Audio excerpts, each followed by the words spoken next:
love adventure games. I say that a lot, really a lot. But in today's evolved classification of adventure games, I'm not totally sure what I mean by that. I mean, nowadays, what is an adventure game? Adventure as a genre has branched into two definitions. Adventure is defined by game mechanics, and adventure is defined by game content.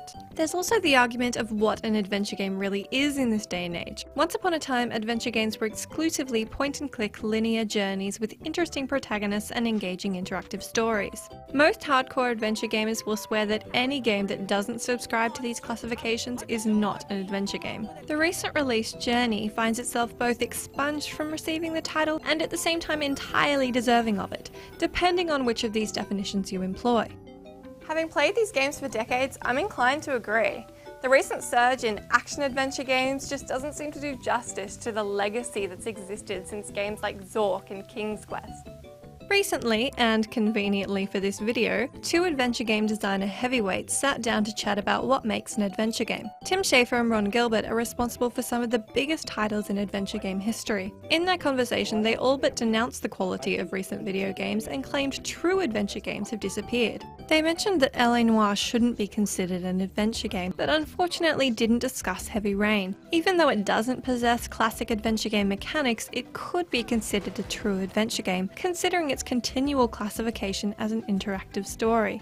Their discussion tended toward the decrease in popularity and production of adventure games. However, this doesn't account for the serious cult following that adventure games have now and have always had. The comments made by the designers before the Kickstarter campaign are pretty heavily contrasted by the insane support the effort received from its very dedicated and very large following. Even though support for adventure games may have been abandoned by some studios, it's been picked up by a number of other companies. Telltale have been consistently producing adventure games, including the reboot of Monkey Island, which was surprisingly decent. Adventure games like the Monkey Island series, Broken Sword, or The Longest Journey fill a niche that no other genre ever will. They're a big part of what's getting games closer to the classification of art. The incredible stories, atmospheric music, and inspired art direction are pushing games in the right direction. On a less philosophical level, these games are clever and more often than not really funny. The writing is generally leagues above that of any other genre. Without the haunting of Murray or the personal musings of April Ryan, the world of video game characters would be a way more boring place. Nevermore will you be able to find socks that match.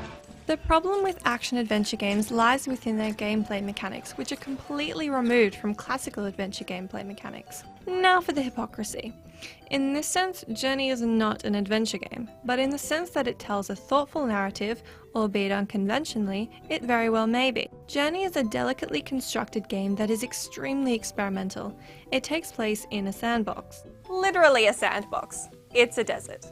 You are an unnamed wanderer whose only objective is to reach a mountain far in the distance. There is a persistent feeling of loneliness as the game appeals to the natural human desire to discover and explore. Mechanically, the game is a platformer, and even contextually there is not much tying the story progression together. Regardless of this, the emotion-eliciting features of the game seem so similar to conventional adventure games that it's almost worthy of the title. The final question then becomes, have classic adventure games really diminished, or have they just evolved? Once upon a time, point-and-click adventure games weren't just desired, they were the only way that these games could be made. Considering that, are we retaining the format just because it's classic, or because it's actually better? Let us know what you guys think and decide for yourself whether Journey is worthy of the adventure game legacy. It's out now on PS3.